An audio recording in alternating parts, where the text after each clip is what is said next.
Hello, and welcome to this week's episode of the How Long to Beat podcast. No fancy intro, because I didn't think of one. So I'm one of your hosts, Rick, and with me, as always, are Alex and Paula. How have you been, guys? How's this week been treating you?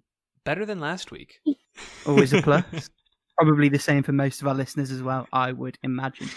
I'm just here cooking the cold, the southern hemisphere that is entering beat spring, on our way to summer now. Nice. Yeah, you're cooking. Alex is freezing, and in England, as always, it's raining. So we crossed the spectrum. Yes, we have. We've got everybody covered weather-wise. So this week, we're going to have a quick chat about what we've beaten, what we've retired, and what we've been playing. We're then going to go on to the topic this week, which is Games of the Generation, part 1 of 2. Then we're going to take a question from our lovely listeners and finish up on the gaming sensation, How Long to Beat. And speaking of how long it takes to beat things, Paula, why don't you start and tell us what you've beaten? I beat the game. I finished the game at Short Hike. It is unsurprisingly a very short game, and yeah, that's all I beat it this week. Nice. Yeah, because Rick, you beat that one too, right? I beat that one quite a while ago. I got that when it was in the itch.io bundle. Mm-hmm. That big old one. I remember playing that on the PC. Did you play it on the Switch, Paula, or were you playing it on the PC? On the PC. I got it for free on Epic. Oh, as cool. did I. So I think between the three of us, we've given that developer literally pennies. Yeah, oh god. Oh, no. For a game I love so much, it's like I've given them hardly anything to eat. Yeah, it's literally true. to the point that, so I beat the game, for you lovely listeners, about 15 minutes before we started recording. And actually almost missed the recording because Paula had led me to believe that it was incredibly short, as in under an hour. It ended up being just shy of 2 for me. And I only actually stopped about 10 minutes before I actually finished it because the dryer had gone. And I looked at the clock and thought I'd missed recording time. Had a bit of a mild panic attack. But in the end, I was an hour off. So we were all good. And the game is fantastic. It oozes charm. It's really well written, really fun to play. Got kind of Zelda vibes in terms of the way the diversions are set up. For those who... Oh yeah, sorry. Go ahead, Rick. Oh yeah, I was just going to say, for those who haven't played it, I mean, the whole conceit is that you're basically going on a short hike, right? Like, that's like literally all there is to it. You're going to hike up a mountain, but you play as like this pretty little bird creature. It is, and forgive the pun, a game where it's all about the journey and not the destination. Because the destination isn't really set, it's just like, go climb shit. Can I ask... Paula, how did you play it? Like, did you use a gamepad, or were you just using like the mouse and the keyboard? I connected the DualShock 4 controller. Snap. Yeah. And play it that way. I don't think I could play anything with mouse and keyboard besides like RTSs and MOBAs and stuff.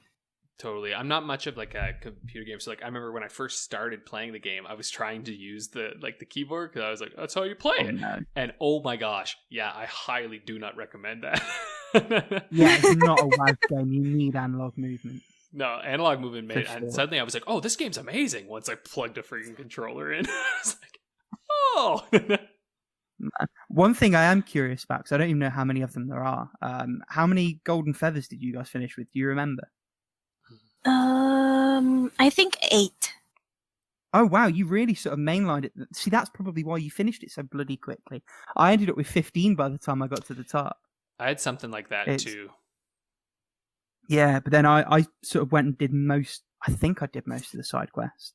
And I was actually thinking, as towards the top of the mountain, it's sort of criminal how much money I've found and been given. And then you get to a specific bit where to get more golden feathers, you actually do need quite a lot of coinage. And so I ended up pretty broke by the time I got to the top. But yeah, I mean, have you got anything more to go on for it, Paula? Because I know I've sort of taken your segment over a little bit. Besides that, the dialogue in the game is pretty funny. Like, even like on the options menu at the beginning of the game, it's like I actually sent you the screenshot. I think that it says something like, "How do you like your pixels?" or something like that, and it's like, big and crunchy or something like that. It was big and chunky or something like that. It's the tooltips were all great. The writing just felt real. That was the thing. It often with sort of corny dialogue like that, you sort of, come on, like nobody speaks like that. But it was written how you would imagine people speaking. Yeah, it was lovely. So I should probably segue from that into the other two games I beat. So as well as A Short Hike, which anyone who got it on EGS, definitely download it and play it. If you didn't, buy it and play it. It's really, really good. It's really cozy. Really cozy is a great word for it, actually. Yeah. So I beat two of the games. The first one, which I'll touch on first because I've not got really much to say about it, was Rotgut. So it's like a 2D noir side-scrolling pixel shooter thing. It's about as cookie cutter as you could get, other than the art style, and it doesn't really do a lot to justify its own existence. It was fine. It was only half an hour long. I don't know how much I paid for it, but I wouldn't necessarily recommend anyone going and searching it out. And then the other one I played, which anyone who's been on the Discord or on the forums will have seen me gushing about, is Ghost Runner, which is Mirror's Edge with Hotline Miami's mechanics, set in Cyberpunk 2077. It's a really cool concept, and to be fair, it mostly delivers on it. One of the things I've always loved about first-person parkour games, and it is a bit of a divisive genre. I know people who feel like the first-person perspective isn't really done for platforming. It doesn't really work. Personally, I'm of the opposite view. If it's done right, and Ghost Runner generally does it right. The flow feeling you get from hitting a sequence of movements, particularly in the combat rooms where you're bouncing from enemy to enemy, deflecting projectiles, sliding under other projectiles. It really nails the momentum and the satisfaction of that all when it goes right. The problem is when it doesn't go right. I found that a lot in the boss battles, but there's only 3 of them. They go relatively quickly, so it's not the end of the world. More importantly, the traversal mechanics are often very fickle, very temperamental. So that's mainly wall runs not triggering, grapples not activating, and having touched on bosses, actually, particularly the first boss, relies very heavily on grappling from point to point to point to point. And I died in that battle well over 200 times. And I'm confident that sort of 100, 150 of those were because grapples weren't activating. Yeah, it was rough, and it actually came quite close to me just saying fuck this and retiring it. I'm glad I didn't, because the rest of the game is generally really good. And if the mechanics worked all of the time, it would have been a 9 out of 10 easily. As is, it's a 7. I'd say if you like that genre already, you've already played Mirror's Edge and other games like it, definitely give it a go. If you haven't, Mirror's Edge Catalyst's really cheap. You can get it for like £3 or £4 on PS4 or Xbox One. I'd say go there before you think about Ghost Runner, because it's cheaper, better, and probably a more suitable proving ground for whether or not you like that type of game. Do any of you play that? Do either of you play that kind of game, that first-person parkour type thing, or? I have a feeling Paula not ready here. Yeah. Probably not. That looks like a recipe for motion sickness for me. Yeah, my bad. I did play Mirror's Edge. I really liked Mirror's Edge. I never actually played Catalyst though. Yeah, Ghost Runner looks interesting to me, and like it's probably something I'll pick up one day when it's, cheap or something, and I'll just be like, yeah, let's give it a run. Because I do like both of those gameplay styles. Like I really do enjoy the kind of Hotline Miami one hit, one kill style mixed with that kind of parkour. It sounds cool, but yeah, for now, I just got too much stuff on the go. We all know that feeling. Yeah. But yeah, I'd say play Catalyst first. Combat's better, level design maybe a little bit worse. On balance, it's just as good. And obviously prettier because it was a console gen after. Yeah. So moving from what you're not playing to what you were playing and have finished playing, why don't you tell us a bit about Blasphemous? Yeah. So I beat Blasphemous this week. And like, okay, this is a weird one. So I liked this game. Like, I'm going to get that out of the way first. But I have a lot of sense a really thoughts big on this game. Yeah. Okay, so first off, I beat probably, I think my like clear rate was like a little over 80%. It was like 82, 83, something like that. Because, it's like a Castlevania game. And my map percentage was something like 91, 92%. So like I really went into it and I played quite a bit of it. And it really hits the spot for me because I'm a huge fan of Castlevania. And so a lot of people call this a Metroidvania. It's not. It's a Castlevania game. Like, that's genuinely what it is. It's just Catholic Castlevania. And I also find, because like people talk about how it's like inspired by Dark Souls, which like I guess, but the reality is that like Dark Souls was basically just 3D Castlevania mechanics, right? Because in Castlevania you had your save rooms and you were exploring a big giant castle, and that's what this is. You're exploring this big world, but it's really just like you have a map that slowly shows up. It's color-coded locations. There's really no like, there are new traversal mechanics that you can get in the game, but you can actually beat the entire game without ever getting any of those mechanics. And in one way, that's kind of like cool design. You don't necessarily have to play through a convoluted quest path in order to get that, random item to progress, which I'll admit is sometimes really frustrating in 2D Castlevania games. And I'm thinking specifically like Symphony of the Night style, where you have to get like... tread carefully. Oh no, listen, I've played so many of these, and I've played them recently too, right? Like this year, I played tons of Castlevanias, and they're good. But if I have one critique of them, it's just kind of stupid sometimes, like how to figure out what you need to get. Like at times you're just like, where am I supposed to go? Symphony of the Night is, I think, not as bad whatsoever as things like Harmony of Dissonance, which, look, I love that game. Love it. It is borderline impossible to figure out what to do next many times in that game. You're just like, where do I go?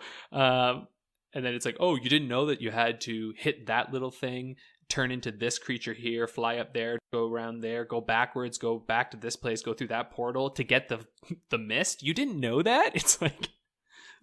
To be fair, I brushed through Harmony of Distance. I had that problem with Circle of the Moon. Oh, did you? But that's another conversation for another episode, I think. Yeah, that's totally fair. See, I haven't played Circle of the Moon. I've played the two of the GBA ones. Yeah, I've sort of heard like not really worth it. It's the weakest of the handheld 6, in my opinion. Yeah. Some people think Harmony of Dissonance, but those two are considered the worst. Yeah, I hear them go through. Yeah, so I mean, like honestly, it's just it's conflicting because I really, really, really wanted to love the game. But again, it wasn't even really that hard either, like, because essentially you can get so many health upgrades and so many sword upgrades that you can just kind of cheese every boss, to the point that I faced a couple interesting and fun bosses, but they really weren't that necessarily tough, and I guess that's good. Like, do you know what I mean? It's straddling this line where you don't want it to be unfairly difficult, but you're also kind of in this game because you're looking for a bit of a challenge. Like, that's clearly who this is designed for. This is such a specific genre game that I guarantee people who are not a fan of Castlevania games are gonna like hate this game probably, because it's really just slow, kind of tactical hack and slashing with minimal upgrades in a Catholic setting. So like, if you're not down for that, you're gonna have a bad time, but if that sounds like your jam, you're gonna love it. So I don't know, that's kind of where I ended up in the end, because like I got to the final boss and I realized, oh, I guess I could beat him, but it's like a little tough, so I guess I'll just keep exploring the castle. And so I kept exploring the castle, and then eventually, just through the, like, not even like I didn't look things up, I just explored, and just through general exploring, I got so powerful that I beat that boss like it was nothing. You know what I mean? So I don't know. And then it does this thing where, anyway, I'm not gonna spoil too much, but like, let's just say when you beat the game, it does that thing where it's like, be careful, I'm going to be playing it. Oh, next, I know. so. But I'm just going to tell you. I'm not going to tell you what it does. I'm just going to say that it gives you that thing where it goes, you should play again to get the real ending. Like, it does one of those things. Yeah. And I was like, dude, why would I do that? That's what YouTube's for. Yeah, exactly. So I don't know. Part of me goes like, yeah, that's where I'm at. I'm super mixed on it. I think it's a really like solid 7 game. If you're a fan of Castlevanias, or if you have like Catholic Spanish heritage, you're probably gonna love it. Like, this game is really cool in that sense. But otherwise, I think maybe just play a Castlevania. You know, pop good old Symphony of the Night in and have a good time if you haven't already. Yeah, or any of the DS Castlevanias, which, hot take, 1 of 2 off the back of what you said, are better than the Symphony of the Night. Oh, there you go. Or play Hollow Knight. I'll always say play Hollow Knight. Yeah, that's on my backlog. Oh, good. Yeah, play that. Yeah, game. me too. And to be fair, it was one I was eyeing up to. It was taking up a lot of space on my laptop, but they've just made it part of PS Plus, so I think I'm going to play it there instead. Oh, actually, yeah. Honestly, everyone play that game. That game is incredible. Fair. Shall we move along then? Yeah. I was trying to think if I had anything else to say on that, but I think we have expired that. So next up is what we've stopped playing, aka retired. And this week we should probably rename this segment "Rick Sets the Forum on Fire," because I've retired 2 of the most celebrated games of the 1990s. And point number 1 in my defense, I know Doom is. I'm just going to double check when Super Mario World was released. I actually think I wasn't alive or even conceived when either of those games came out. So I just want to double check that fact. This is just poor planning on my part, because I really should have Googled this. I know I was a baby when Doom came out, so that's nice. I was like a 1-year-old. Oh, Mario World was before Doom. That was 1990. So. Oh, okay. Well, none of us were alive. That was way before I existed. None of us were alive at that point. Yeah. So that's our defense. So Doom, really, the level design is what did it in for me. Mechanically, I think it holds up quite well, especially considering how old it is and the genre it's in. It's a testament to it that when you've got Call of Duties and other really fucking good, impressively built 3D first-person shooters, that what they've built within those constraints still feels fun to shoot weapons and kill enemies and this and that. The problem is those firefights are punctuated by key hunts in really obtusely designed levels with, and this is the thing that really killed it for me, shockingly inadequate lighting. So many rooms in that game are just too dark, and the one that really did it in, towards the start of episode 2, there's a room just behind a square with 2 cacodemons in, and that room is a square with pillars sort of evenly spaced out in it, and it is like completely pitch black for 3 seconds, lit up for 1 second, pitch black for 3 seconds, lit up for 1 second. So you don't know if you're running into a pillar and an enemy. You don't know if you're firing at a pillar or an enemy. And it just wasn't fun. It was just obnoxiously bad. And I'd sort of been turned off a bit by level design for various reasons up to that point. And I literally just had the fuck this, click, delete moment. So that was it for me for Doom. Super Mario World wasn't hard. It was just kind of dull. For me, at least. And 2D platformers that don't have anything beyond the sort of Mario stuff to them aren't necessarily my bag. I do get bored by them. And that's basically what's happened here. And the same way as we were saying last week that Doom suffered from me having played Eternal and 2016 before, I think in the same way Mario suffered from me having played 3D Land and the new Super Mario Brothers games before it. And coming back, it just didn't really offer me anything. So I got about halfway through. I'd beaten the first 4 bosses. I think it's Illusion Woods. Oh yeah, something like that. World 5. Yeah. Didn't even start playing it. I've beaten the 4th boss. It's like, do I really want to keep doing this? And I didn't, so I haven't. What I'll say is like, that, honestly, Super Mario World is a game that I really think, and the older Marios are just way better to play with another person. Like on your own nowadays, it's just kind of like fine. I replayed Mario World with a good buddy before the pandemic hit, and that was actually a really fun time because you can kind of share that experience. But yeah, pass the pad sort of thing. Yeah, just the pass the pad experience, which was really nice. But yeah, I know what you're saying. I feel like for a single player game that deficiency's on it, not on you. Like it's a bit of a weird one to turn around and say, well, it's your fault for not having a friend with you. That's not my job when you've designed a single player game. I'm not willing to accept that. Yeah. To be fair, I think that's also just with time, right? Like I'm sure at the time it was like, oh yeah, on your own it was probably just a jam. Oh yeah, I'm sure if nothing after 1990 had come out when I played that game, I probably would be as impressed as everyone else. Right. But I wasn't. That wasn't the situation. I didn't grow up with it, so it's got to compete with everything in the 30 years since it came out. So it is what it is. So what are we playing, Alex? Why don't you start? Yeah. Okay. I'm gonna go through this pretty quick. I'm playing a fair bit right now. I'm still playing Spirit Tracks. I am like just very close to the end of that game. I beat the 4th dungeon, we shall say. I'm also like an hour away from the end of Silent Hill 2. Gonna save most of the conversation about that for next week. Let me just say my opinions haven't really changed. I know a lot of people love this game. Anyway, I'll talk more about it later. Next week it's your turn to fan the flames. Yeah, let me say I think it's what you're talking about. It just hasn't aged particularly well. Not a bad game, just there's better ones out there now. But I have started playing Call of Juarez, that gunslinger game.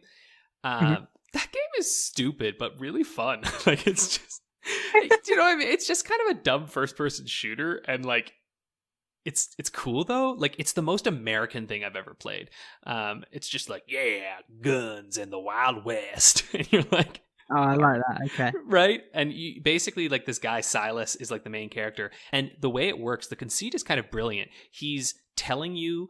Or he's like in a bar with some people and they're asking him about like the legendary stories he's been on, and he's telling them the stories. So as you're playing, you hear him talking, and sometimes they'll be like, oh, and then you got into a duel, and then you'll do the duel, and he's like, nah, that's not what happened. And like it'll back up, rewind, and he'll show him like getting his ass kicked or something, and you're like, this is kind of funny actually. I'm like, I dig this. It's just like a neat way of doing the first person shooter thing, like having this guy talking to you throughout it. So yeah, I like that setup generally. I love the Sands of Time conceit where it's like a narrator telling you how it happened. It's pretty cool. And the last thing I did is I actually played some remote Jackbox games with my buds last weekend, and it was the first time we've done this since the pandemic hit. And I don't know why we haven't yet, but I bought like the Jackbox Party Pack 7. And that's a solid collection. Like often I find the Jackbox games, there's like at least a couple where you're just like, yikes. But that particular collection, there was really only one game where we were like, this is kind of dumb. And it's like this Devil's game or something that's just, I guess it's okay, but it's not what I'm here for with Jackbox. It's like you do all these little activities, and you're like have to work together, and it's just like, no, I'm here to make silly jokes and fool my friends. That's what I'm all about. But I highly recommend people to like, you know, share your screen through Discord or Zoom or whatever, and like just play some freaking Jackbox games with your friends, and it works so well, and it's just like genuinely a real good time. Yeah, so that's what I've been doing playing this week. Why don't we what about you, Paula? What are you playing? I'm still playing Color Cross Malice, and I finished the 3rd route on the 4th one, and I just realized like 2 things. Like, you know how like in some visual novels or like in some games in general, there's kind of like a little theme or like a little detail that ties together like all the character designs.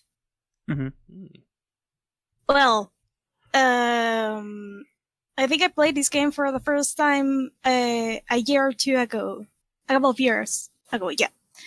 And I didn't notice that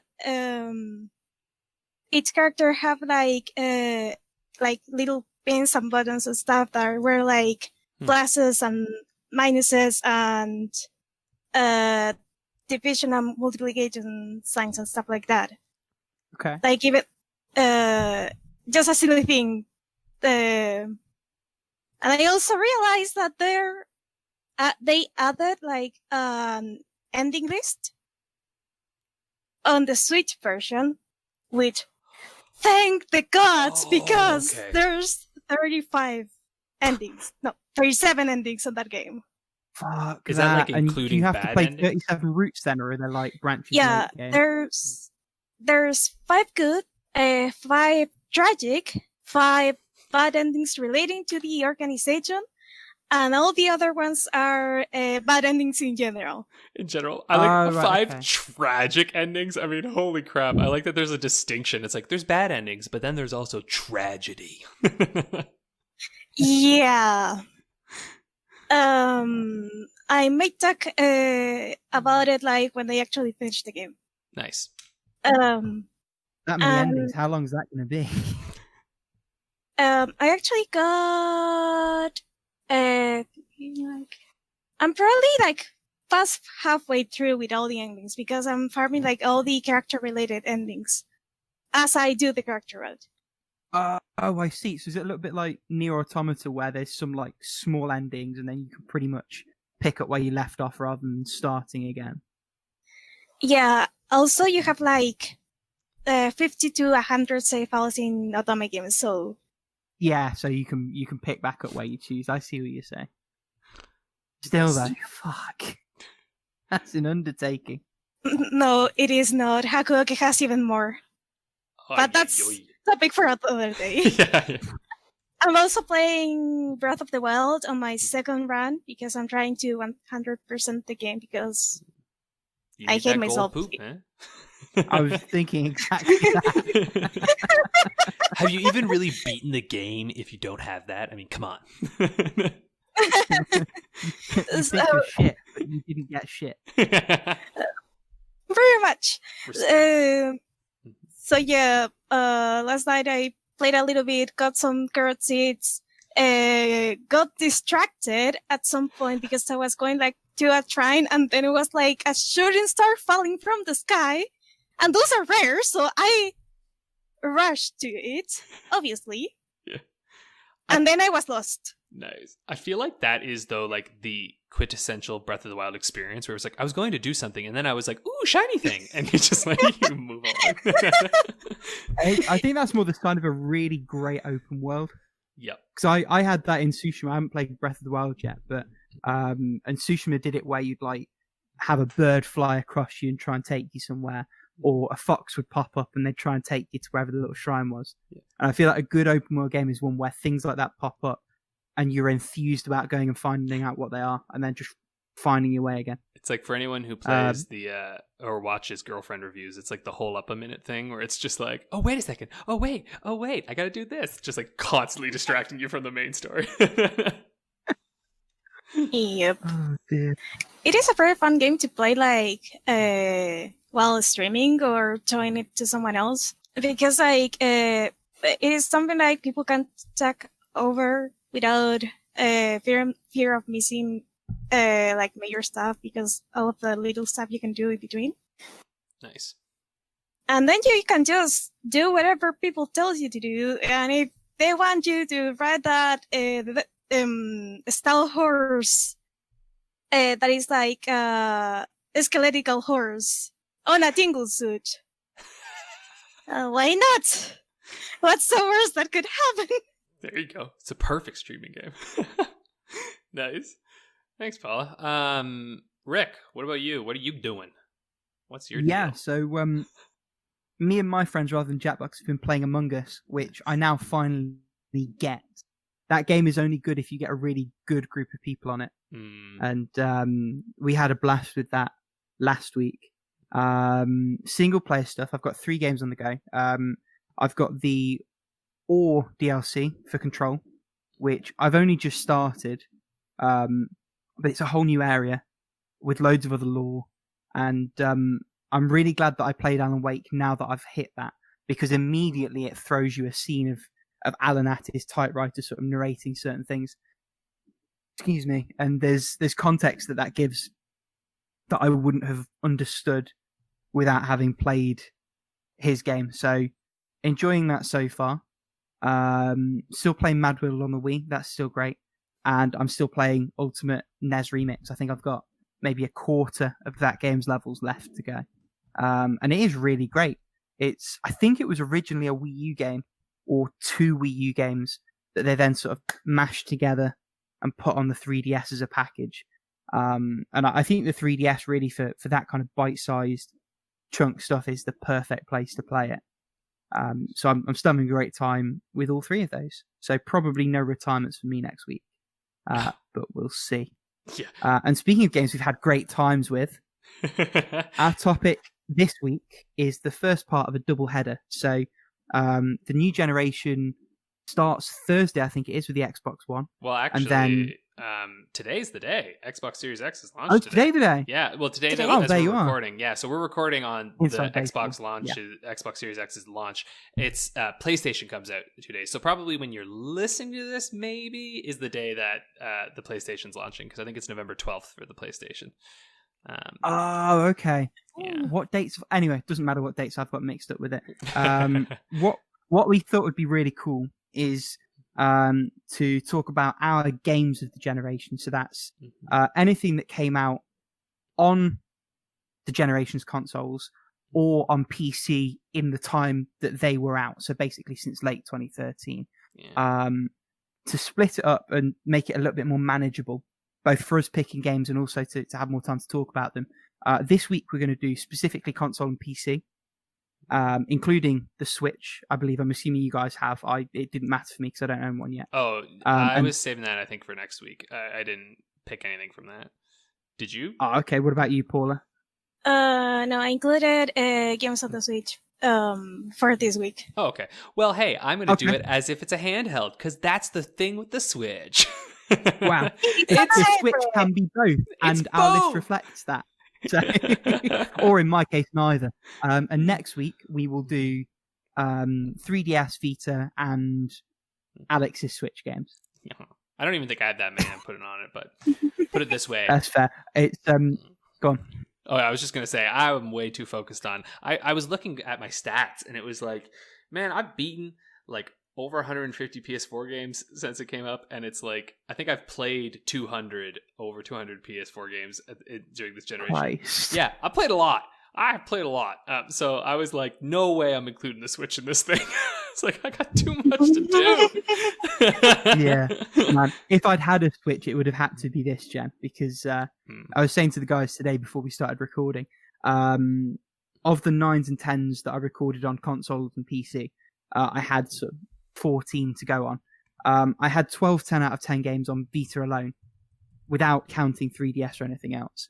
But enough of that sort of babbling around it. Why don't we get to it? So what we've done is we've each picked 5 of our games of the generation, and caveat, it's games that we've played. So, for example, I've not played Daddy of War or Horizon yet, so they might have been on my list.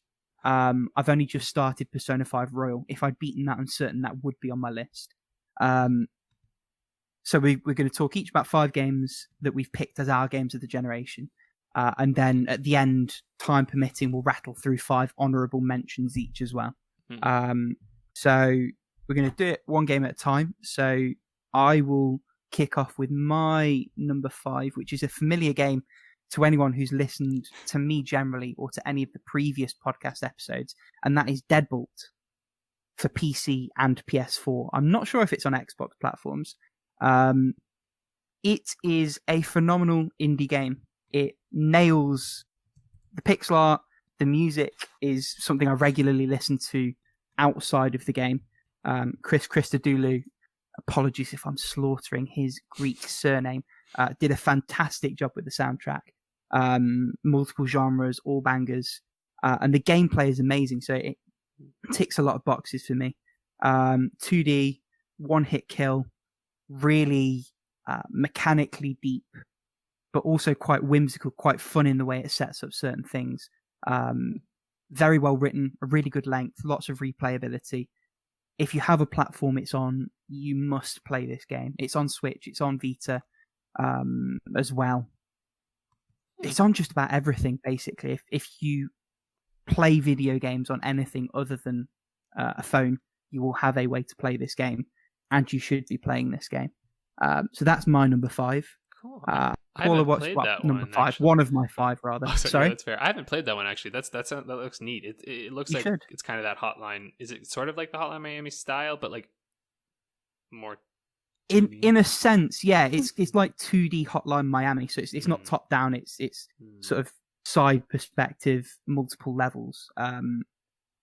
So you have a lot more flexibility in the way you approach things. It's the same kind of situation with picking up guns and dealing with enemies, but you can also flip over tables to make your own cover. Because you are the Grim Reaper, that's the character that you play. You can travel through vents. You have various other abilities that are open to you that wouldn't be open to a human in a mask. Nice. And the story builds on that in a way that I think, as much as I love Hotline Miami, and it was something that would have been on my list if it came out maybe sort of 12 months later. The story is pretty loose in that game. It's very very bare bones, let's say. In Deadbolt, the story isn't in your face, but there is a story there if you want to follow it, and an interesting one in my view. Cool. So you should play it. Paula, it's on Switch. You should play it. And now, before you go and buy it, you should tell us what your first game of the generation is. Okay, in no particular order, I chose for the first game I'm going to talk about, Untitled Goose Game, because nice. It is like nothing I've played before.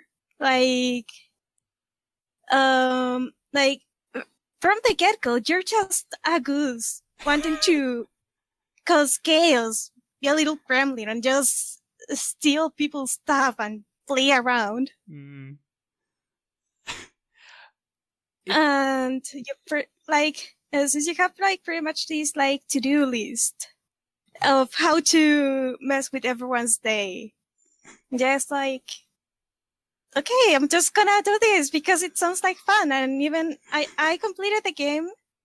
I think with most, if not all of the side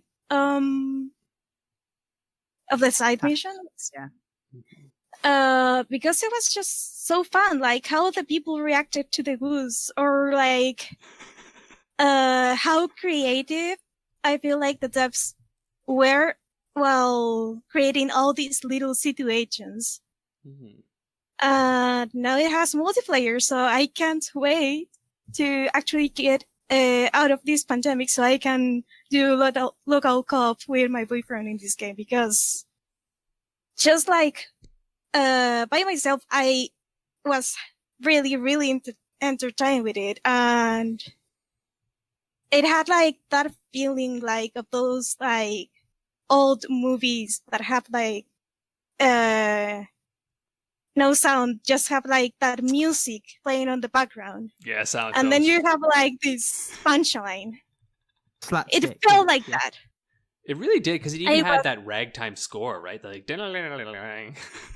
yeah. When the music kind of like picks up the pace or slows down depending on where what the situation is. So it's just perfect. Oh, wow, cool. Okay, you're both already surprising me with your games of the generation. I kind of took like I don't have mine in any particular order, but I sort of tried to think to myself, like, what were the kind of major trends that I experienced or enjoyed in this generation, this 8th generation. And the first one for me was like remakes, and for me the game that stood out like really intensely was Resident Evil 2. Because it just completely reinvented for me the entire concept of what a remake is.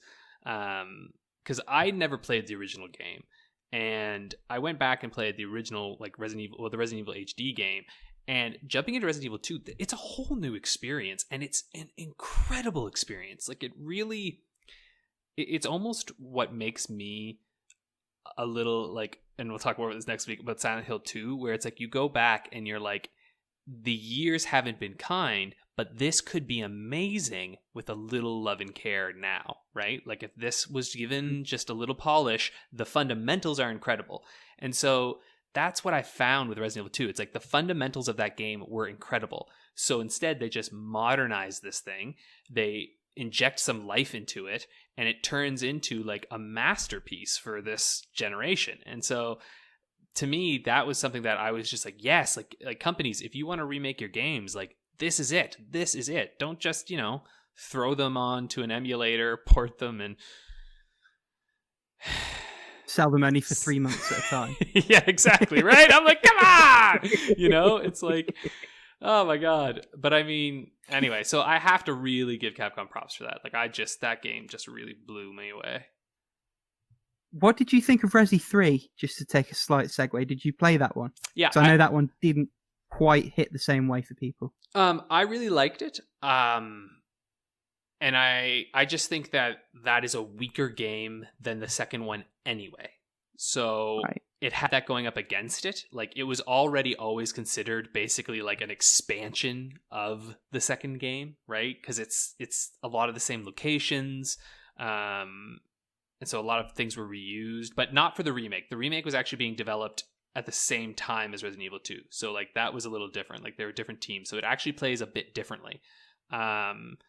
And I would say Resident Evil 2 is better than Resident Evil 3, but I think people give Resident Evil 3 way too much shit. And if you were to buy that game, even like on a slight sale, you will have a real good time. And I had a blast playing the third one.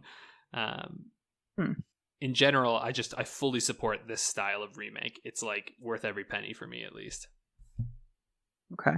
From remakes to spiritual successors, all about the segues. I've been a bit cheeky and bundled together Doom 2016 and Eternal for my next pick. What I liked the most about them, because weirdly enough, they both came out as 9 out of 10s for me, but I've put them ahead of some other 10 out of 10s from my rankings, just because of the impact that they had. So Doom as a franchise was basically dead. This kind of shooter was relegated to smaller teams and the kind of things that they were doing in the indie space. Doom really dragged that style of FPS kicking and screaming into the modern era. The glory kills are inspired. It's very much a no-fat approach in terms of what it asks you to do. And it's probably the only place that Doom Eternal fails, is that they put a lot of fat back into the meat, for better and for worse, particularly with the platforming. But the core of both of those games is phenomenal, visceral combat that asks you to constantly be on the move, never stop moving, don't hide, constantly be pushing onto the enemy. And it's a real power trip, power fantasy in the best kind of way. And those games have got every bit of credit that they deserve for that. So that is why they made my generational pick. Nice. They really did flip the script a bit, like, because for so long we just had the third person, like, cover, shoot, cover, shoot, cover, shoot, which is fun, but yeah, getting that experience of just like blasting your way through some demons is like, all right. And that soundtrack, woohoo! Very remiss of me not to mention the soundtrack for sure. It's inspired some of the stuff that they push that way. I feel like I've already used that word. Anyway, yeah, it's incredible, and they all have their place. But particularly given what it could have been, I don't know if either of you guys saw the leaked sort of Doom 4 concept. That was like Call of Doom. Oh God, no! It was very legitimately you play as a soldier of Earth when the alien invasion happens, and it's sort of Call of Duty style, which I'm sure it would have been good, but it wouldn't have really been Doom, and it certainly wouldn't have been a patch on what we ultimately got. Yeah. Yeah, Paula, what's your next pick? My next pick. it is the Liar Princess and the Blind Prince. Not only because of the art style, but because like the overall ambience and the music and like all the artistic package that they put like in one little cartridge. Mainly because like even like from the trailers of the game, you pretty much play as this like princess that really is a wolf, but for reasons she had to ask a favor to the local witch. Because like the beginning is like that she sings on the mountain like every night, and the prince just goes there, sneaks from the castle, and just hears her. He doesn't know that she's a wolf at all, and things happen. The prince is blind and enclosed on a tower or something like that. So as a wolf, you are granted the wish of turning into a princess and being able to like switch between the two, wolf and princess, at the exchange of your singing voice. And is that then mechanically you can't lead the blind prince? And you have to lead the blind prince through the forest so the witch can fix his eyesight. Also, I'm just going to say, I love your description of it's like, things happen. And then the prince is blind. I'm like, nice. I am trying to remember, like, I actually watched the trailer to make sure that I don't spoil, like, what goes in between. I think you did a good job there. Yeah, like, it is so charming, and even the collectibles have, like, a sort of meaning, because, like, okay, this is structured a little bit like a fairy tale, or like, yeah, something like that. Like, even the art style is, what's the word I'm looking for? It looks like it belongs like in a book. Yeah, in a storybook. That's the word I was looking for. Thank you. No problem. So, the collectibles you can get, some are for unlocking like a little cute scene on each chapter, and others unlock actual concept art. There's a concept art section inside the game that if you get the collectibles, you get like pages of it. And I just found that to be pretty neat, because like the physical edition of this game actually comes with the storybook. Oh, nice. That has like the same way. Awesome. And the music in this game is so good. Nice. Oh, you're all giving me games I gotta check out now. This is great. Like, there you go.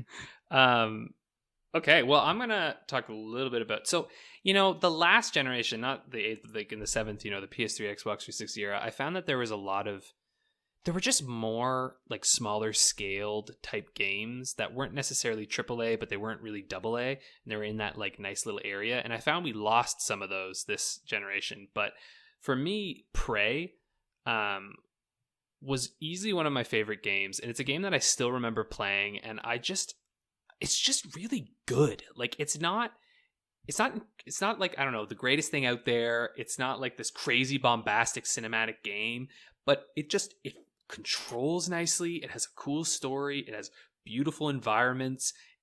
It's tight. It's just really fucking fun, you know? Like, and that's like kind of like all there was for me. And so when I was making this list, it just kept kind of popping up for me, and I was like, that game is just, it's so good. And I felt like they don't always sell as incredibly well because they're not like, you know, packed with multiplayer content, or they have like all this extra selling stuff. It's just like a solid short game. And so I always felt kind of like sad that they weren't getting better. And I'm really hoping that like the Microsoft acquisition allows more of those smaller games to kind of come out, because maybe they won't have to rely so much on like big sales. So yeah, I don't know. And I've never played the original Prey game, so like I came into this being like, I don't know what this game is, and I was like, yeah, I want more of this. I was all over it. Yeah, it's one of my honourable mentions, funnily enough. Oh, nice. Good. Yeah. It's phenomenal game. I wouldn't necessarily call it little. It's a good sort of 20, 25 hour campaign. But honestly, 20, 25 hours these days feels little at this point. You know what I'm saying? Sure. Yeah. It's and the glue gun is something that no other game really does either. Mm-hmm. It's certainly innovated alongside that, and the Typhon as well, the whole mimic thing. Oh, that game was scarier than any horror game I've played. The amount of times I jumped when like a coffee mug would jump out at me. Right? Oh. Yeah. I want to play it again now. I'm just like, ugh. Also very cheap. Like I bought it over a year ago and I think I paid £5 on PS4. Oh yeah. It's one of those where it's like you say, it's a mid-tier developer, and the game didn't sell massively, so it's very readily available. Yeah. Please. But they're making Deathloop currently, which also looks fantastic. Oh yeah. Anything from them, I'm like, jump on that shit. You're gonna have a good time. Yeah. Does that include Dishonored? Have you played that? Because that's on my radar. I haven't gotten around. Yes, Dishonored is very good. I don't like it quite as much as the first Dishonored. I love Dishonored 2. I think is probably even a bit better. But I just like Prey a little more. I'm a little more in the sci-fi world. That's kind of what I like a little more. But don't sleep on those games. Those are all really good. Dishonored 2 is actually in my honorable mentions. So. Oh, there you go. Yeah, we're all catching each other out. Right. So my third pick is Ghost of Tsushima, which probably benefits from coming out right close to when we've made these picks. But it's also, I feel, a culmination of all of the advancements and all of the learnings that have been made around open world game design. Apart from building a really believable world, a really believable set of people, a really compelling story and a narrative, one that at the time I remember making a big thing of brought me to tears twice. It's very rare that any kind of media brings me to tears once, and that game choked me up. It really had an emotional weight to it. Once at the end of the main campaign and once in one of the little side campaigns. And those side campaigns, those diversions are really well done. So it nailed the sense of discovery that we were talking about before. What was it you called it? Was it the hole up a minute moment? Yeah, hole up a minute. Yeah, it nails that, and the amount of times I would put off main story objectives to go and find other stuff around the map and explore the world, which is beautifully rendered. It really is a stunning visual environment, and it's a great game all round. It's a shame that it took Sucker Punch so long to make it, but it was worth every minute that they spent. It was a phenomenal experience, and one that really justifies the time and the money and the interest. And if you have a PS4, it's something you should be looking at for sure. It can only get cheaper as we move to next gen, so no reason not to. I know it has to be quality because that thing has gone on sale maybe once, and like physical copies are still fully priced. Like I've never seen a used copy of that game so far in like game stores around. It's called gangbusters. Yeah. Yeah. And all of this is without the Legends mode that they recently added, which I still am yet to play. I'm basically on PS4, and this is a slight diversion from what we're talking about. I'm in the middle of picking up on some DLC, so there's Control. Doom's just come out with one. I think there's one other game I've got DLC for, and then next up on the docket is Legends. Let me put it this way. Yeah, so that's my... Yeah, there's 300 copies of DayZ in every store, and there are 0 copies of Ghost of Tsushima, so it's a pretty good game. Days Gone. Oh yeah, did I say DayZ? I'm a dummy. Days Gone. Yeah. Everyone knows what I'm talking about. I knew what you meant, but we know the game. That isn't a funny part. It was like I actually wanted to pre-order Goose of Tsushima, but I have the I had really bad luck. It sold out everywhere. Now that I actually know of a store where it is, I spend the money on something else, so I'll just... Foreshadowing, you made the right choice to spend your money on those other games. So Paula, what's your next one? Oh, my next one. Well, this one is from a very unpopular console from the Wii U. Hey, the Wii U's getting some love. I am one of those. You and your 3 friends.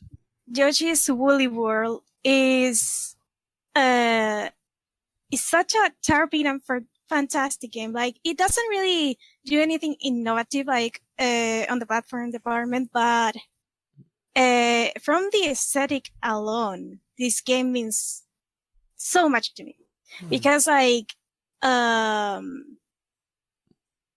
are games that are like artsy and stuff, but they don't incorporate the art into the gameplay, and this does.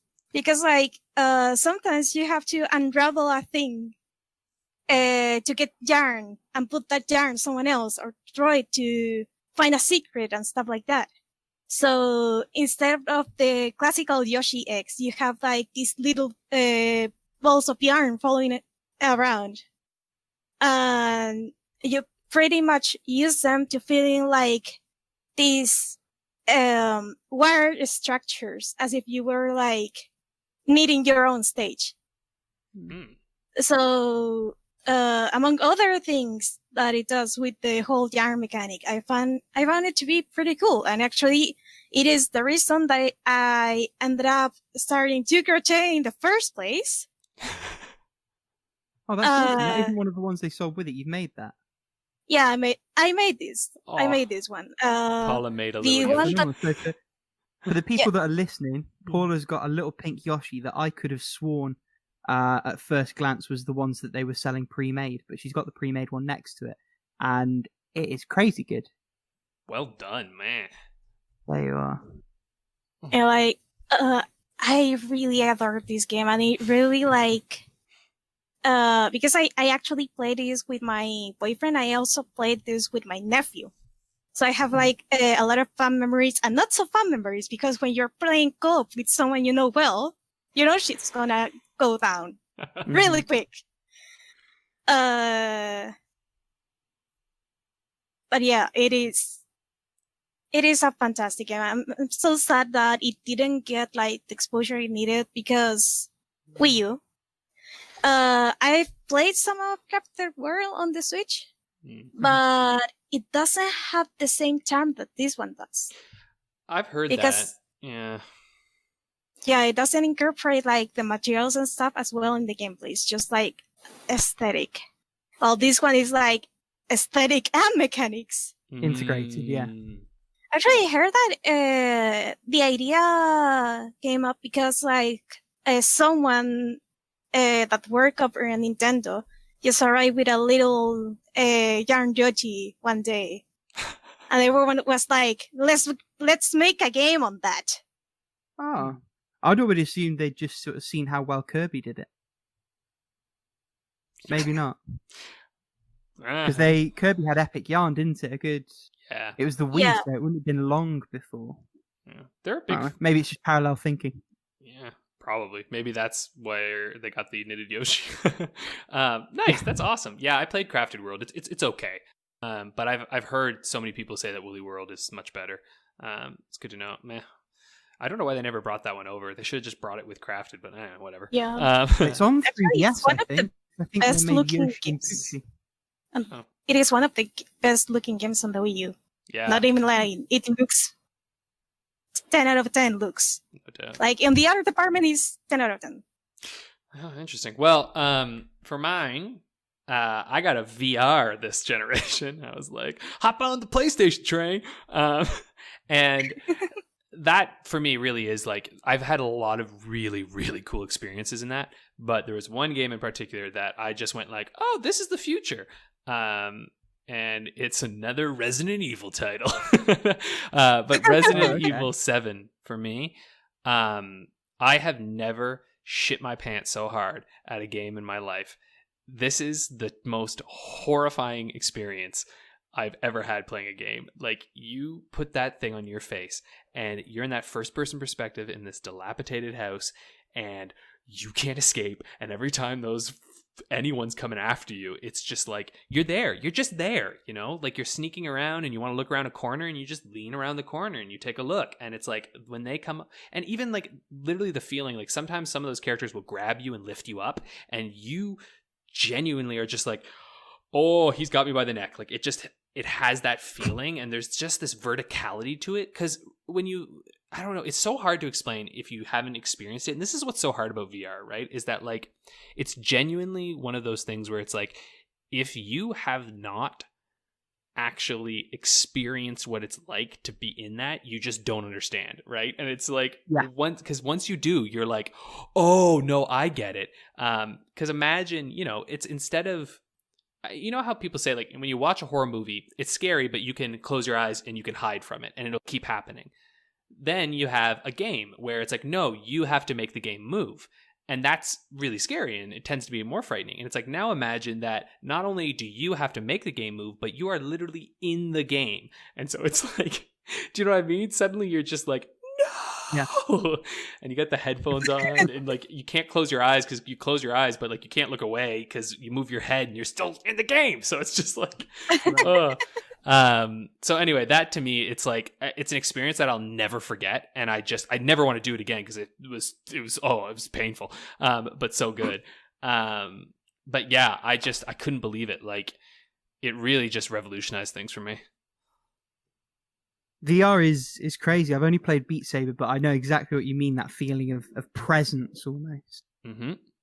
It's there's nothing quite like it. And once it all gets a little bit cheaper and a little bit more accessible, and maybe a smidge better, because I could see some of the pixels, then I will probably be all over it. I will say too, it's like a little addendum I'll do real fast. It's not one of my honorable mentions, but I haven't played Squadrons yet, like the Star Wars one, but they had for Battlefront 2 a free VR X-Wing mission. And I'm telling you right now, it is the most like, I feel giggly right now, even just remembering that, because oh my God, you're like in an X-Wing. And if you set it up just right, so you need to get a seat that is just positioned correctly. And what happens is your brain actually tricks you into thinking you are genuinely sitting in a cockpit. And when your brain hits that moment, you will laugh joyously like a child. Like it's just like, you're like, oh, I'm in an X-Wing. Like it's just the coolest experience ever. I've heard Rogue Squadrons is pretty good for the sort of VR plus joystick experience. Yeah. So it's not my bad gameplay wise, but I'm sure it'll be amazing. Anyway, if it is. That's my little squealy rant about how great VR is. What's your next one there, Rick? My next one is not going to be a surprise to anyone who's been listening over the past couple of weeks. It is 13 Sentinels Aegis Rim, and I can't wait till both of you play it and experience the masterpiece that I've experienced. I won't dwell too much on it because I have spoken a lot about it recently. But for anyone who hasn't heard me wax lyrical about it before, this is a mixture between a sort of visual novel adventure game type thing and turn-based combat.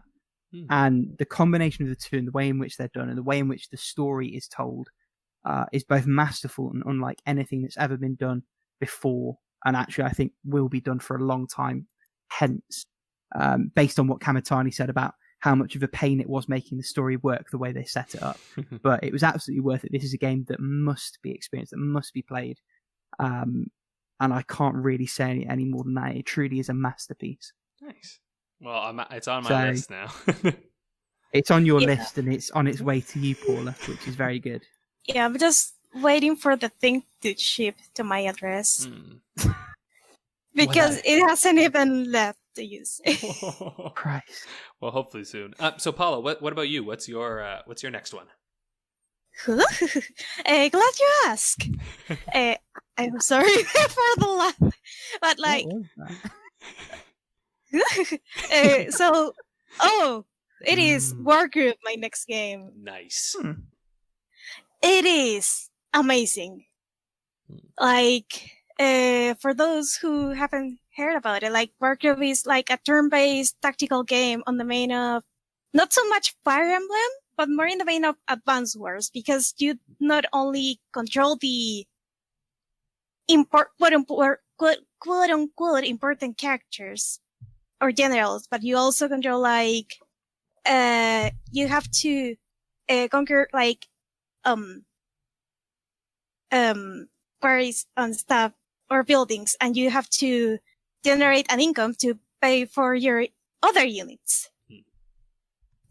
And this game oozes charm. Like, it has like all these little like encyclopedia kind of thing entries, and they are amazing. Like, I was looking through them like this morning while I was deciding like my games of the generation stuff, and oh my god, they're as fun to read now as they were the first time, because like there's like, you have these really, really interesting characters that are really fun when interacting with each other. One of the generals is a dog. It is the best boy. Truly the best boy. It is the best boy. Caesar is the best boy. And even you have like entries for the little like miscellaneous kind of units, and I actually posted some of the screenshots when I was playing the game over on Twitter. And it was like for the, I think the archers and the wagon for like the undead kind of units.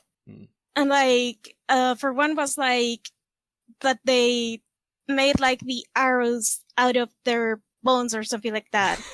And so they have like expiry date. And for the wagons, since they're like for the skeleton units, it was something like to carry a lot of units, they disassemble them and put them like in neat piles. And to avoid conflict over bone of ownership, they like write their name on their bones and even have like assemble instructions or something like that. Nice. Like, the descriptions are just nice, and I posted it on Twitter, and the artist commented on that, and that's great. And it was just great. It was beautiful. It's a good game. Like, I mean, I think one way to describe it, it's like in Fire Emblem, you don't want to lose anyone, but in Wargroove, you're going to lose a lot of people, and that's kind of important, right? It's like that kind of give and take of war kind of thing. Yeah. So I'm not sure if I've misunderstood. Is it like Crypt of the Necrodancer where your input's tied to the beat? No. Oh, I've completely misunderstood then. Sorry. It's a tactical strategy game. Like, so it just does play like Advance Wars. Okay. Yes, it is Advance Wars. Honestly, it is. Right. Wars, okay. Yeah. I don't know where I've gotten that from. Then. Crypt of the Necrodancer. That's what I was trying to work out. I was just wishlisting it on Steam, and I was like, how on earth would all those inputs work? You're like, I heard that bones. Way. That doesn't. Pardon? It's like you're like Rick's like, I heard bones, crypt, necrodancer, dancing, inputs, yeah. Sorry, I'm just cheesing you. That's good. No, nice. That's all right. Why don't I bump off my next one real quick here? I found like there's a lot of really good cinematic games this generation, and for me, Uncharted 4 just like takes the cake. That's the only of the like cinematic games, I say in air quotes, that I've actually replayed, and I replayed it recently, and that game is incredible. It's genuinely the first time where a video game is still a game, but really makes it feel as though you're playing a movie. Better than like any blockbuster movies I've seen in recent years, right? It just really puts you on this ride that I just absolutely adored. And I thought it was like a really excellent story, and it just felt like a nice kind of emotional close to Nathan Drake's adventures. And yeah, I really like that game. It's a good game.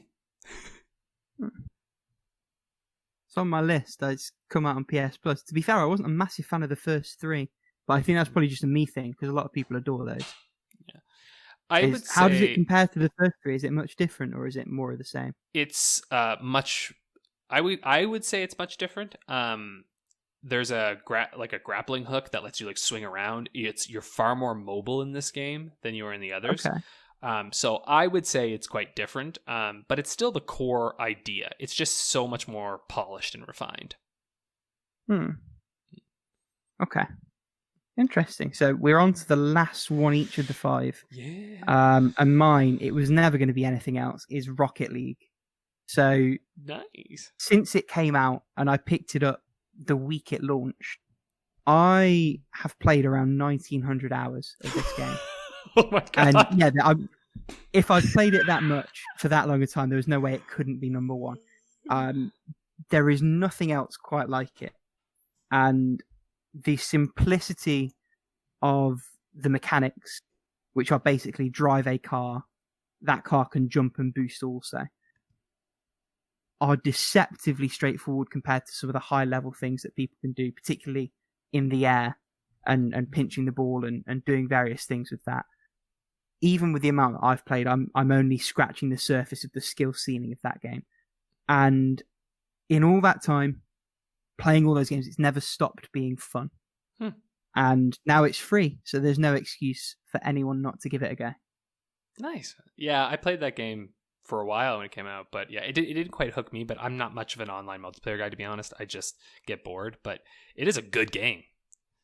Yeah. It's something else. The only shame with it is, particularly if you try and play online first, it's one of those things where I imagine it's the same with Call of Duty and other stuff.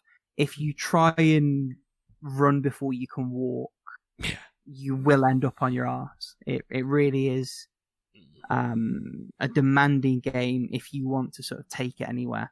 But it also gives back everything that you put in. It's not one of those things where you sort of banging your head repeatedly against the wall trying to make progress. It's the kind of thing where as you do things, you learn things, and it builds up naturally. And that natural build is really satisfying when you pull off your first aerial goal, or you work out how to do a half flip, or you pull off an amazing save because you're able to flip your car in a way that you couldn't do before. I have to say, that's also. I have to say, I'm quite impressed. We have so far had no overlap in our lists whatsoever, and we didn't share these other beforehand. Than the honourable mention, yeah, which is impressive. So, Paula, maybe let's see if this continues. What was your last game? Oh, I saved the best for last. This is probably no surprise to at least you two. Yeah. Because you can see the background. But it is Breath of the Wild. Hey. It is by no means like a perfect game, but everything that's there is like, you can see the care that the developers put into the game, because like, actually have some extra notes here. Like first you have like pretty much limitless exploration. Each time you go somewhere, you just find something new.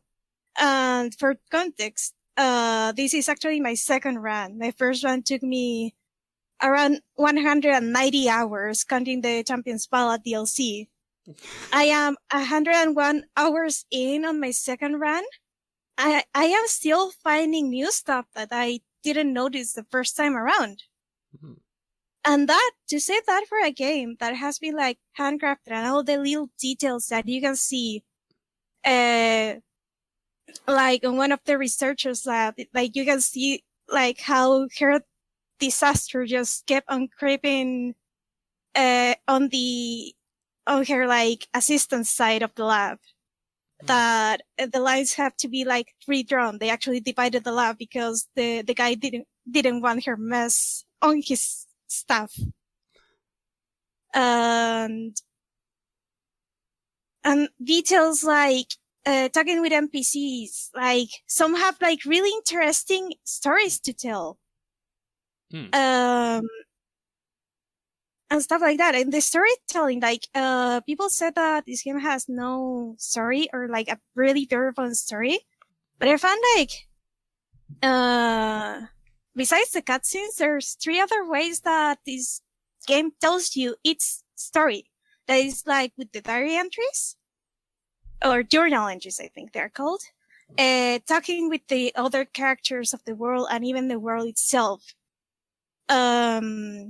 Like, one example that's like from the top of my head that is like one of the most well known in my opinion is like Satori Mountain.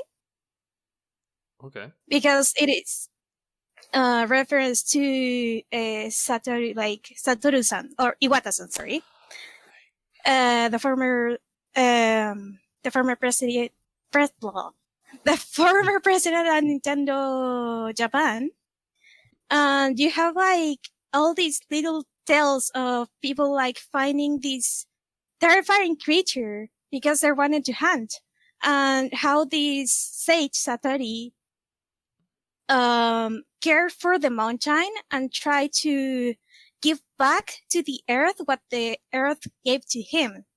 So he tried to plant all sort of little plants and trees, and it's the only place where you can find like pretty much any fruit and any vegetable or herb available in the game. Oh, cool. And when the sage is there, all the animals, all the places that seem kind of empty and you feel like there was something there or there should be something there, are animals running through the place. And if the sage is not protecting the mountain, you find a lot of undead enemies.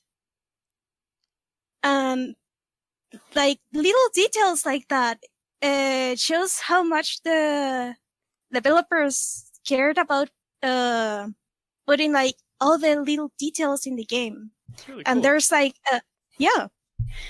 I can go on like the last example, I swear. In Castletown, like in the middle of where all the guardians are just walking around like it's their home. You see this little place where there used to be a tent. And someone spent the night there after the calamity between all the guardians. And you can actually find that someone is at one of the stables. And she said that the knife kind of crept up on her. And she just had to lay low until morning to escape. And it's like, damn, that woman is had the guts to go there, because it seems that there wasn't like as much garden activity before. It's like environmental storytelling, right? Like that whole... Yeah, it's really... that. Environmental storytelling. So, as I say, there's a lot of that in the game, so it doesn't matter how many times you play, the feeling of discovery doesn't go away. And I find that to be amazing, because it's like a little bit like in the real world, because like I like to go on a walk on the mountain. And I actually, in real life, I gotten lost and ended up in some park on some mountain. So, and I also been like in these like big national parks that we have in the south, where you can talk to a lot of people, and the general ambient of the game, where you walk and meet travelers and exchange information and exchange goods and stuff. It is that feeling. It is that feeling. Which is kind of like the feeling that they wanted in the original Zelda, right? Like that was sort of the original inspiration. Yeah. I actually went back and played the original Zelda. Because I hate myself. That game was made to be played like with the games manual. Yeah. Because otherwise you'd be lost. Totally. And in the need of a guide. I know, because I needed one. Yeah. Oh, I used a guide for that too. Okay. I'm gonna go. Oh, do you mind if I move along to my last game? I'm gonna. Go ahead, because otherwise I'll be here all day. We'll have to do our own podcast. Be like, here you go, the Zelda cast. We could talk for hours actually on that. So my last one, I'll go through quick. I don't think this should be a surprise. This is my favorite friggin' game of all time, honestly. The Witcher 3, The Wild Hunt. That game is just, it's good. If I don't have a game that has, a choir of like angelic ladies going ha ha ha ha the whole time at me while I'm fighting, I don't even care. I don't want to play that game, I want a game with just choirs going at me all the time. It is just excellent. And that game, like I'm telling you, I poured so many hours into that, so many hours, and it's just perfection, you know? It's role-playing perfection. You have a character, he's kind of set, he has slight differences, and like the fact that you have a set character, I just found that all the stories got to be specific to you in some way, and it just, to me, felt like such a good experience, and like I love that game. It sets the bar for what an open world RPG can be, and I don't think anything's come close to it yet. And I'm excited to see, hopefully a game that comes out next month is going to come close, but we'll see how they do. Exactly. Okay, those are our games of the generation. Dang, those are some good games. Why don't we just list off real quick, because I'm cognizant of time, we still want to get to that question, so why don't we just list off quick what our honorable mentions are. I'll just list mine off. Let's do it reverse order. Yeah, you keep going. Yeah, I'll go real fast. So mine would be Astrobot Rescue Mission, great VR game. Okay. Dishonored 2, The Last of Us Part 2, Red Dead Redemption 2, and Persona 5. Those are my HMs. What about you, Paula? Numbers. For me, there are. Let me get my notes. Slime Ranger, I didn't rank it higher because I only played it on early access. Grease, because artsy. Or in the Blind Forest, it is fantastic. Baba 2, because it redefined to an extent what puzzles on me. And Astro Chain, that I haven't finished, but go play it. Nice. And Rick, take us home with this. Yes. Control. Marvel Spider-Man. Prey 2017, same as you. I've cheated and put Quarantine and Subsurface Circular together. Two amazing little indie puzzle games, and Yoku's Island Express. Up until I played A Short Hike, the most cozy game I've played. It's Truth. Pinball Metroidvania shouldn't be a thing that makes sense, but it so does. It does. Nice. Well, there you have it, everyone. Those are our games of the generation. Why don't you tell us what your games of the generation are in our How Long to Beat podcast? Click like and subscribe. Yeah, exactly. Ooh. Let's get to our question now. It's question time. This one comes from Frozen Roy, and it's sort of an addendum to this conversation we just had. And they've asked, what's a game, any game, that you would say is underrated, and why do you think it is underrated? I've decided to stick within the generation. I don't know if we all have. Exact opposite, to be honest. Oh, then that's fair. Well, I'm going to pop off here on this one. And to be honest, I'm not really sure if it's underrated. Underappreciated, I think, maybe. I think the Metacritic's a little low on it, but Concrete Genie. This game came out, I think, last year. It's a PlayStation exclusive. Got like no marketing. Yeah, it had, and the marketing it had was garbage because it marketed it as if it was a VR game, which it is not. It has a VR element. Yeah, I know. So many people did, and it's not. In fact, like there's like a slight VR element where you can like draw in VR, but the actual game itself is not like that. And the best way I can describe it is it's basically like playing a animated movie, and kind of like those DreamWorks ones. Like actually, I'm not sure if it's DreamWorks, but like Paranorman and like Nightmare Before Christmas, like that style of animation. It's like playing one of those, and it's really heartfelt. It's really, really beautiful. The art style is just incredible. You get to make all these beautiful drawings in the game, and it facilitates it really nicely. It's just something that like I highly recommend. It's not even expensive. It's a cheap game. Like it wasn't sold at like a full retail. So I'm just like, people really need to play it. I got it on sale, and I just adored the game. So that's for me. Should we go in reverse? Paula, do you want to go next? What's your underrated game? Okay, like one of the really underrated games that I think it deserves more love, it is Flipping Death.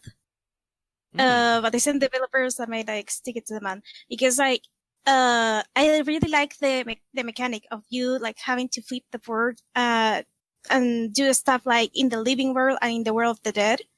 And the premise is just like ridiculous.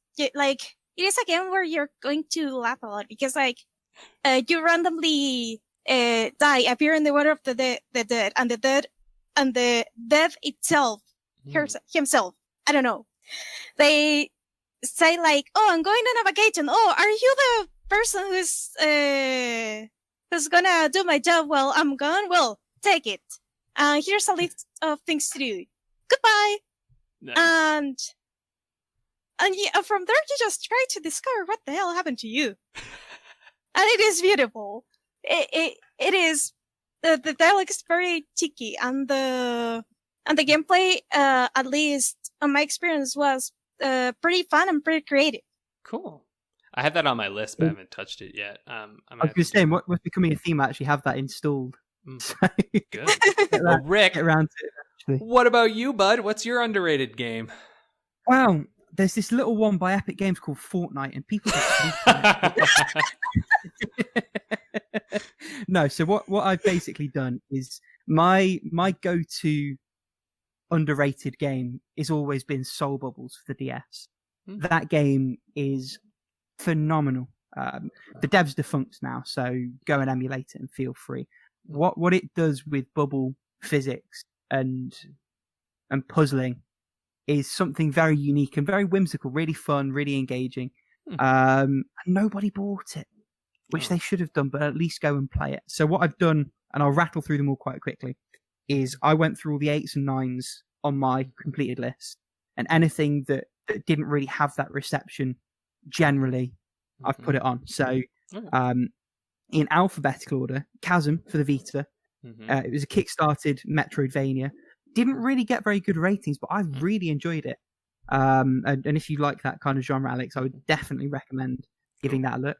The Deadpool game they made, which they made it sort of 2 years before Deadpool became a big thing. So people didn't really get it, but I think they re-released it on modern consoles.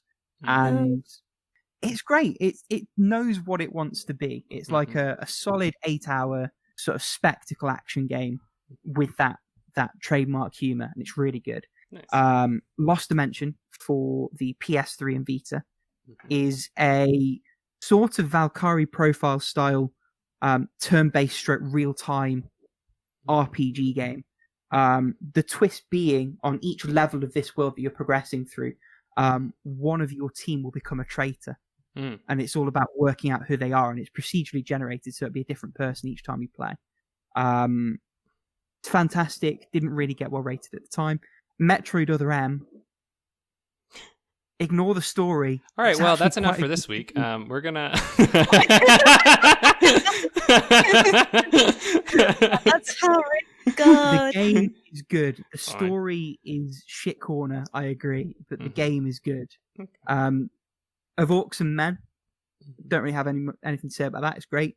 Mainlining, aka hacking simulator. It's complex enough that you actually feel like you're doing something, but simple enough that it's very easy to follow as someone who doesn't know what they're doing. Stuntman Ignition builds massively on the original Stuntman and is flexible enough that even if you're not sort of hardcore into that kind of live, die, repeat kind of mechanic thing, works really very well. You're shaking your head, Alex. Oh no, I love this. I'm like, what's your most underrated game? Well, I've got 20. Alex and Paula, one each. Me, an intellectual. Last one, I promise, is Warriors of the Lost Empire, which is a solid, if uninspired, sort of Diablo clone type thing. It's a small action RPG. It was more fun than it had any right to be. I intended to just dip in and out of that game a few years ago. I ended up like blitzing it over 2 days. It's really, really good.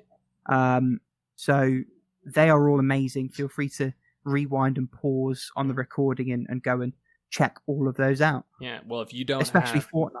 Maybe we'll make a list of the games, some of the games we talked about. We can at least put ours in there. I will put them in the show notes and in the description. Yeah, because that is a very good idea. I'll do that for all of the games we've mentioned today, actually. Nice. Yeah, because we got so many. If you didn't have a game to play, you do now. Speaking of playing games, it's time for How Long to Beat the Game. We need to get a jingle for this, Jude. If you're listening, yeah, dude, we'll be hitting you up. Yeah. Does someone do the randomizer this time? I feel like I have bad luck. Rick, do you want to be the randomizer? I think I'm the only one that hasn't. I will do it this week. Where's it gone? Bear with me 2 seconds. I did have it set up because I'm the Resident Evil guy. Different browser window. Right. Okay. So if it is Resident Evil, I will re-roll. Just FYI. Okay. So I'm spinning the wheel. Ooh, okay. I haven't got a fucking clue. So this, I recognise the game. I think it's a Squeenix, one of their like indie initiative games. It's called Black the Fall. Oh God, yeah, that is one of those. Oh no, I have no idea. What I'll do is I'll share my screen just so you can see the album art. Album art. What am I talking about? The cover image. Where's my notepad? I always jump in. Actually, I'll let you guys go before I guess anything. Okay.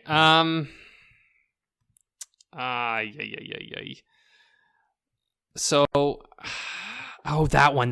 God dang it. So here's the deal. I feel like there's just no way in all that is holy that I will ever be able to get within like 2 hours of how long this takes. So I'm just going to try and do all three to maximize my chances. Okay. So I'm going to say for main time, I'm going to say 7 hours. Right. For main plus, I'm going to go with 9. And then let's say for completionist, I'm going to say 16. Okay. Yeah. What are you saying, Paula? I'm trying to think. Can you tell me the name of the game again? Wait, what no. can I say to store while I Google it? Shit. Black the Fall. One of those 2D, like I remember this a little bit. It's like that 2D, like black and white kind of game, I think. Yeah. Black, white, and red. I remember seeing it and having no compulsion to ever return to it. Yeah. Basically. Well, while Paul is figuring out, what do you think, Rick? I'm going to big brain it, and I'm going to say 5 hours for all three of the times. I've got a gut feeling this is a game where the main and the 100% are indistinguishable from each other. So I'm hedging the 5 hour bet. You're probably right. Yeah. I hope so. I'm gonna gamble because that's the only thing I know how to do in this game. Or not. We'll see. Okay, for the I'm gonna try to guess 3 times, and I'm gonna say 5, 9, and 16. Oh, you're no, going 5, 9, and 12. Oh, I was going to change mine to 12 for the last one. Do you mind, Rick? Could you change my last one to 12? The 100%? Yeah, give me 2 seconds. I'll edit it as I read them out. So, okay. Alex, to refresh, has guessed main only 7 hours, main plus 9 hours, and 100% 12 hours. Mm-hmm. Paula has guessed main 5 hours, main plus 9 hours, 100% 12 hours. And I've guessed 5 hours across the board. And what I'm going to do now, what's interesting is when you stream, my mouse isn't on that window, but it shows up as though it was. Mm. What we're going to do now is we're going to do a grand reveal. Drum roll, please. Show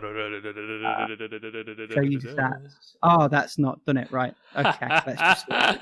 Wow, what it's worth a try. It's worth a try. It'll do it now. Yes! Get in! So, main story is 3 hours.